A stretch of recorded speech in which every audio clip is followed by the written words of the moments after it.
Today's video, we will be discussing how to use the HP-100 manual hydraulic pump with a hose and male HP connector.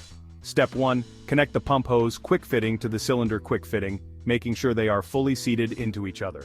Our super dandy die draw cylinders may also be used with other manufacturers' pumps with the proper couplings. Warning: do not overdrive the pump. Injury or damage may result. Step 2. After the pump and cylinder are assembled, connect the cylinder to your die set. Refer to our other videos to see a proper demonstration of connecting the cylinder to the die set. Step 3. Close the main valve by turning clockwise to engage hydraulic pressure before pumping. Step 4. Operate the pump until the punch has been completed. This is seen through the full extension of the cylinder.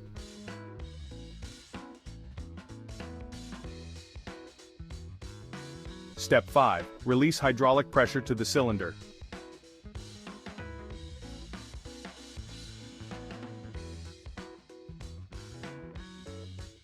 Note: for easier use of HP-100, the pump can be bolted down to a surface using the provided mounting brackets. Following these steps will provide ease of use for your HP-100 manual hydraulic pump.